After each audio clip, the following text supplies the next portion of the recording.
So this is a quick wrap up for the resting potential. This is your axon. This is your exoplasma with negative 70 millivolt. So this has to be maintained by the sodium potassium pump to always at negative 70 millivolt. So to maintain at this condition, there will be for every 3 sodium ion push out of the cell, there will be 2 potassium ion diffuse in. 3 keluar, 2 masuk. So, it means that the equilibrium is not reached. Means that there are always negative charges at the inside of the cell interior. So, because 3 positive charge keluar, hanya 2 positive charge yang masuk. Kenapa have to use this pump? Because its movement is against the concentration gradient. Sebab apa? You look at the potassium ion. Potassium ion supposed to be leaked from inside to the outside. Sebab apa? Potassium ion is highly concentrated in the inside, low at the outside. So it's supposed to be, it has to keluar. Mesti kena keluar. Tapi to be controlled by this sodium potassium pump, they need to be pumped in. Potassium ion has to be from in to outside. Sebab kat dalam tinggi, kat luar rendah. But using this pump, it has to be against the concentration into. Kan nampak ni ke dalam ni. Compared to the sodium ion higher at the inside, higher at the outside, lower in the inside. But for this progress, using the pump, sodium has to be pumped out. Maknanya, dari dalam keluar, against the concentration, melawan arus electrochemical gradient. So that's why it happened. Kenapa nak guna sodium potassium pump? Sebab nak maintain this negativity. Kena at negative 70 millivolt. So, nama je resting potential. Your nerve is at rest because there is no stimulus being strikes on. Tidak ada attempt to any kind of stimulus. Means your nerve cell is at rest. But what happened here, nama je resting potential, but it still consume ATP because sodium potassium pump consume ATP to work. So during this resting potential, to establish the resting potential, this pump is always working. So resting potential is maintained by sodium ion and potassium ion pump, which is always working. 3 sodium ion actively pump out for every 2 potassium ion diffuse in. ATP is used as the ion movement are against the electrochemical gradient. Yeah, axon membrane more permeable to potassium ion because more potassium ion leaks out from the neuron. This is because di sepanjang exoplasma tu lebih banyak concentration of potassium ion gated channel and potassium ion leak channel compared to another kind of protein channel. Maknanya sebab itulah dikatakan exoplasma tu lebih tinggi permeable towards potassium ion. So that's why potassium ion banyak leaks out from the neuron. Tapi kalau terlampau banyak leaks out from the neuron, nanti lama-lama terlampau negatif. Lower than negative 70. Tak mau. So that's why dia kena pump into. So tu nak confirm at negative 70, not lower than negative 70, maknanya dia kena pump jugalah potassium ion tu ke dalam. Tadi ada cakap kat you kan, potassium ion banyak kat dalam kan. So, bila terlalu banyak potassium ion leaks out from the neuron, nanti di bahagian dalam axon tu akan lebih rendah daripada negative 70. So that's why digunakan pump. Gunakan pump untuk masuk ke dalam against its concentration. So apa lagi to make it happen at negative 70 is the presence of anions. For example, the proteins in the cells. At this time lapse, both sodium ion and potassium ion voltage gated channel are closed. Hence, the cell membrane is said to be polarized, which is at negative 70 millivolt. Maknanya, that axon kita panggil polarized lah kerana dia pada kadar negative charge. Alright. So, this is the action potential curve. You see at negative 70, okay, notified at 5. So, di sepanjang this time frame, there is no stimulus. There is no stimulus strike on. Sampailah at this 1 point something ni, stimulus strikes on.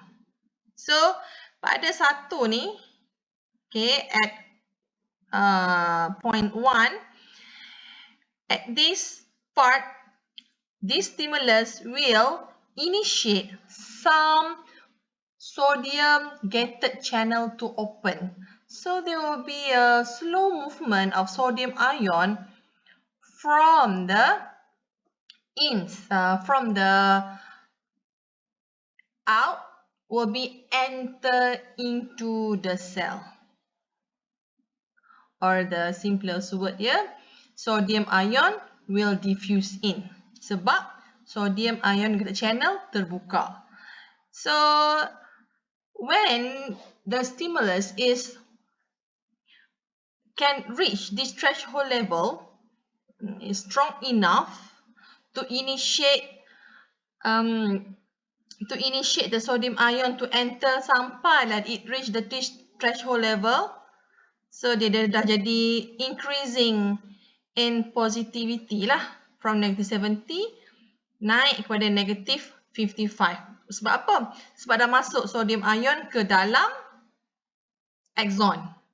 Okay, bila sampai negative 55, this will stimulate more and more sodium ion gated channel to open.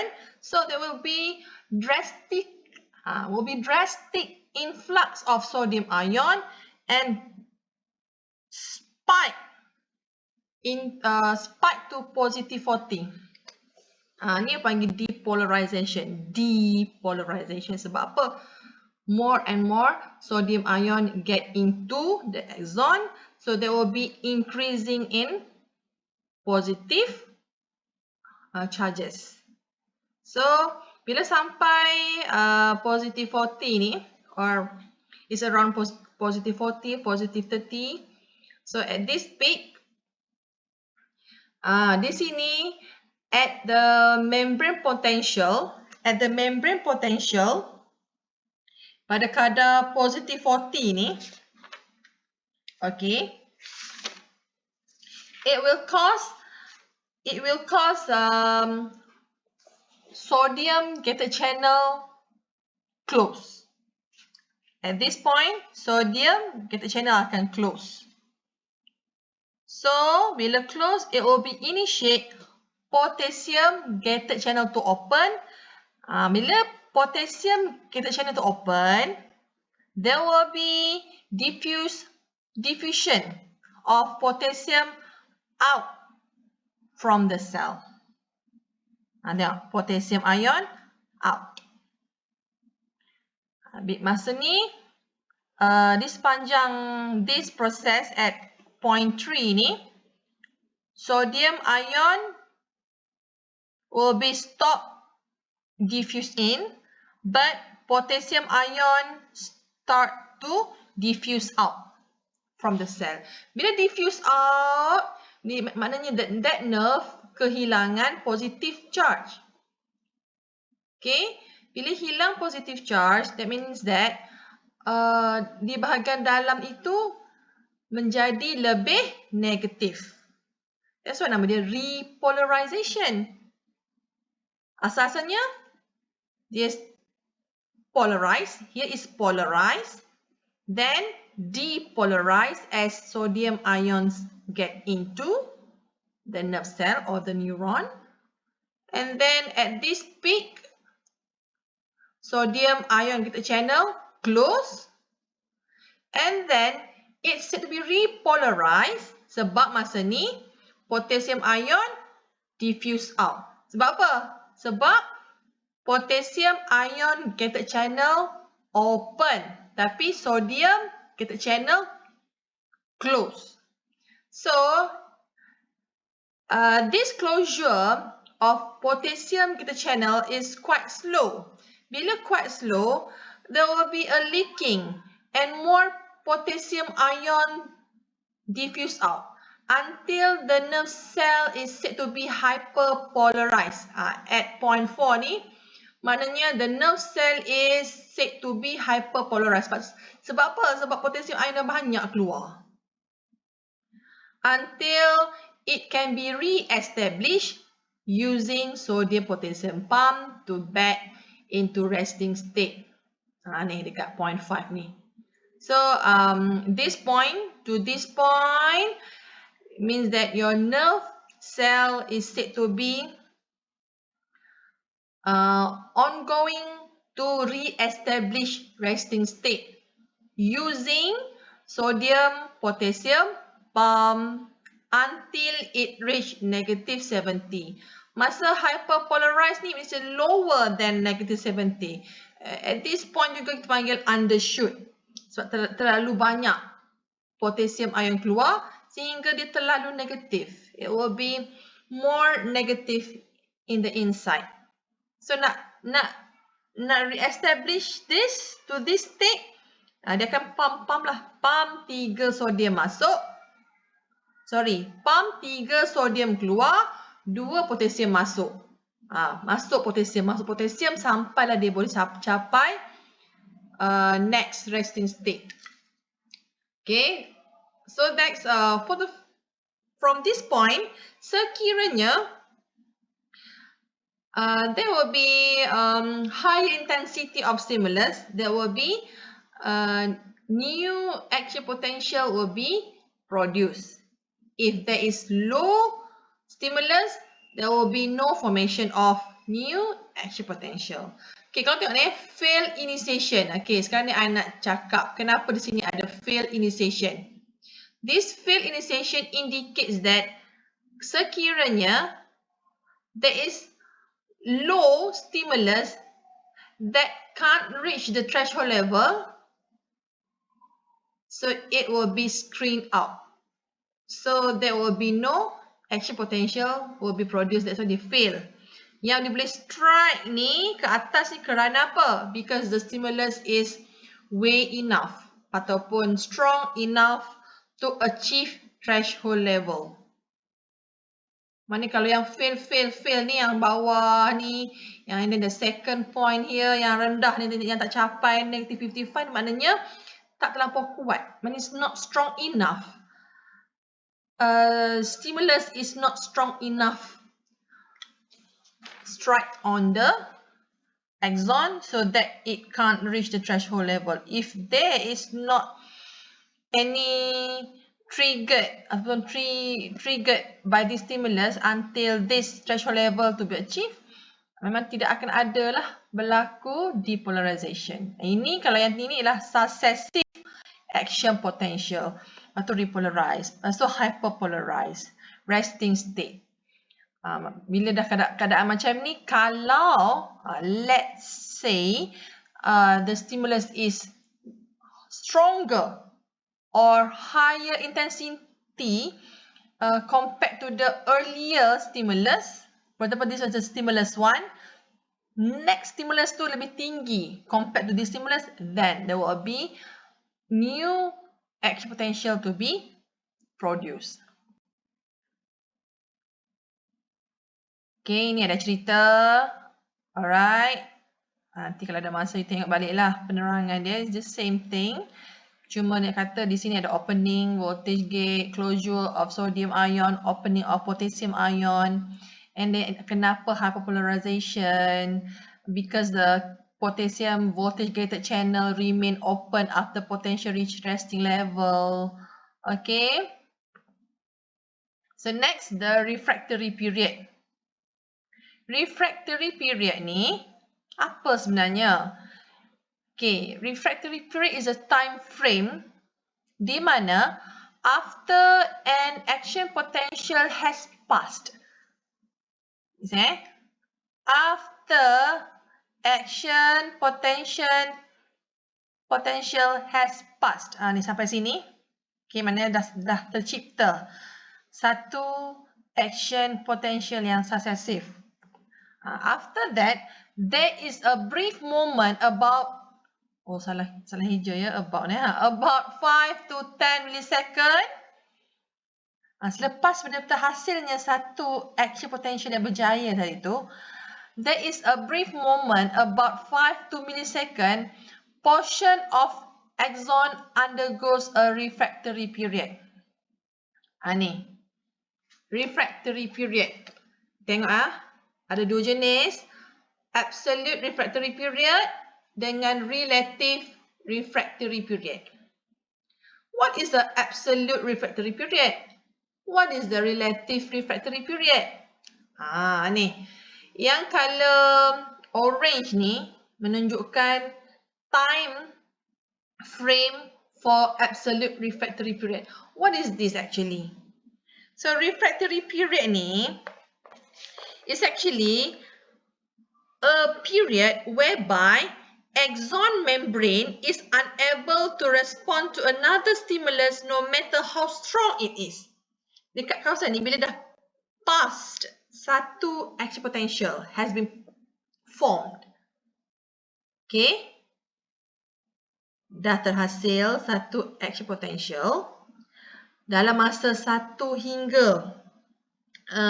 dalam masa 1 millisecond tidak ada lagi respon to another stimulus walaupun stimulus yang datang tu tinggi. No matter how strong the stimulus it is, action potential will never happen. Tidak akan ada terhasilnya new action potential dekat tempat ni. Maknanya awak bayangkan mula-mula this peak, first peak, tiba-tiba ada lagi second peak, tiba-tiba overlap lagi third peak. No, it won't happen.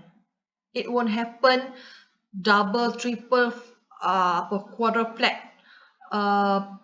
peak at this moment. Sebab apa?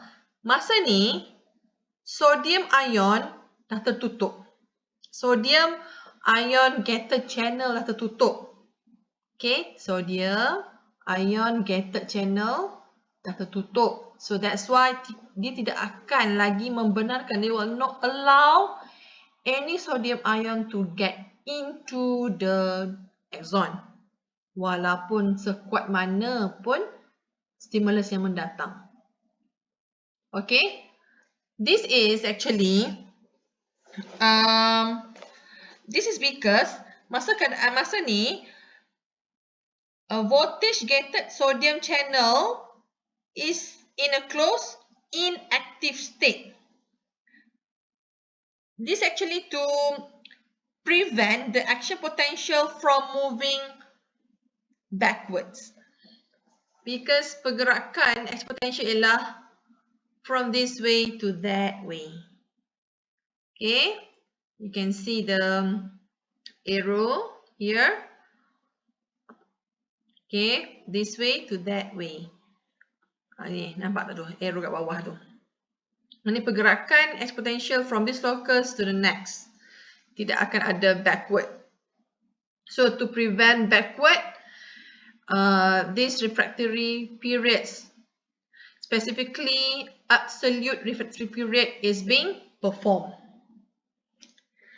So the following absolute refractory period, there is a relative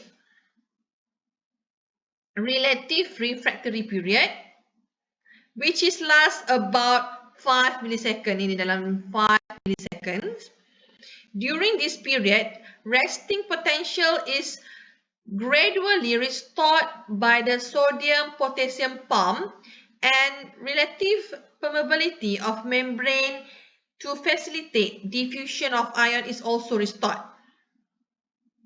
Okay, masa ni ialah keadaan di mana restoration of resting potential. Okay, so a new action potential can then will be produced. Dah sepanjang ni, at this moment, if the stimulus is greater than the usual normal one, if the stimulus is greater than the usual normal one, maknanya greater to compared to this stimulus, ni the first stimulus, sekiranya stimulus for the next time frame lebih kuat, then they will be producing a new action potential over here. And this time lapse tu bergantung kepada sejauh mana kekuatan ataupun intensity of the stimulus. Sekiranya stimulus tu betul-betul tinggi, this time frame is not too long. Kalau betul-betul higher intensity, dia akan less than 5 millisecond lah.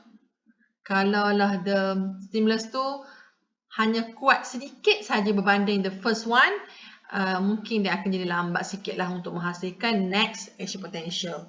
Kalau dia betul-betul powerful compared to the first stimulus, tak sampai 5 millisecond akan terhasil new action potential as long dia boleh reach threshold level.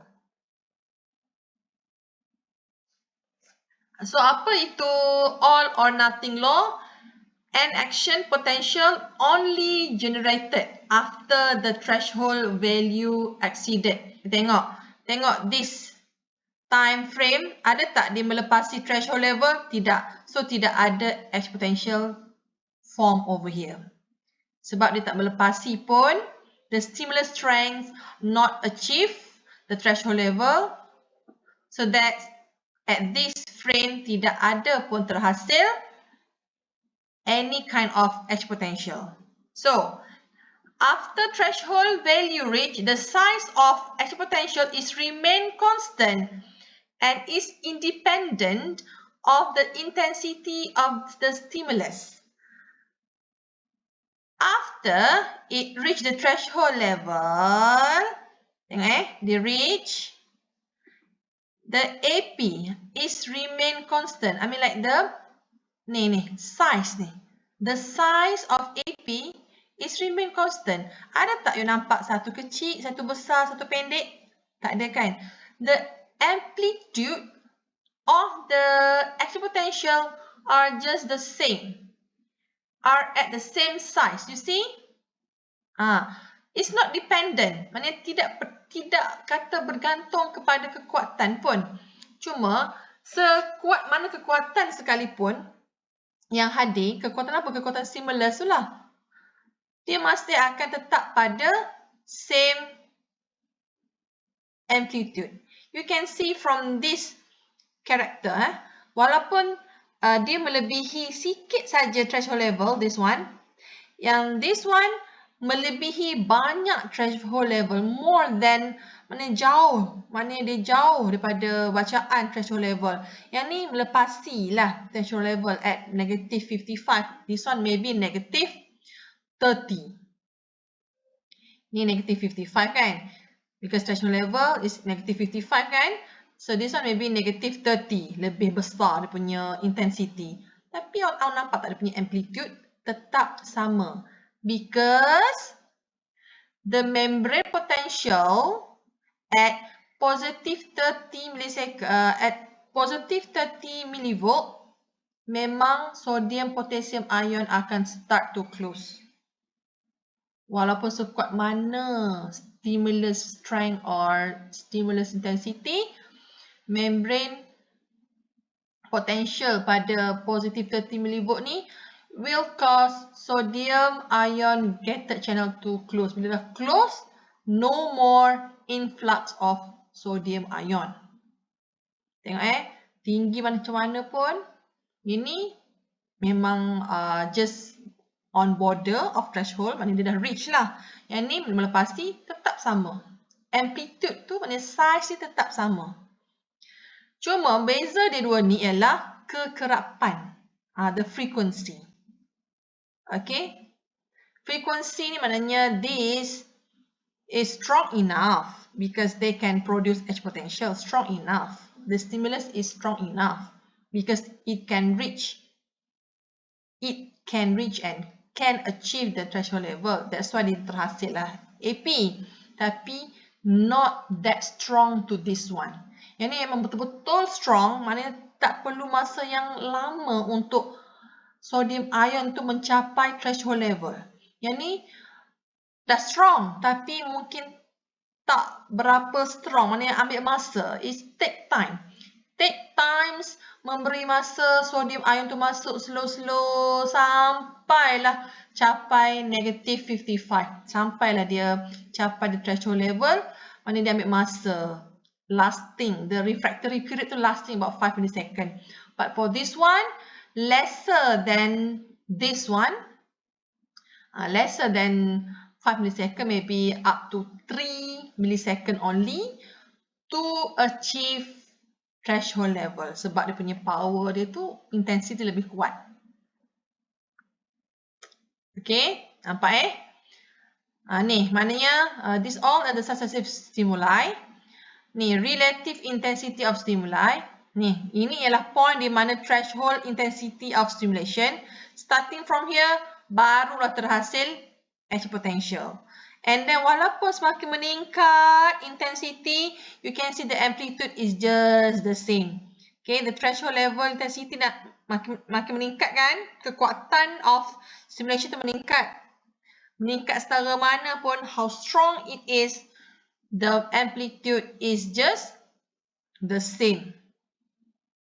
Okay, melainkan kalau intensity tu memang strike out, maybe the refractory period will be shortened lah. Ini mungkin dia just dramatically increase, gradually increase.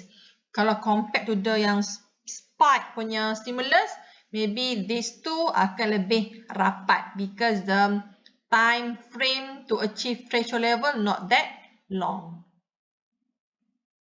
So that's all for today. Thank you.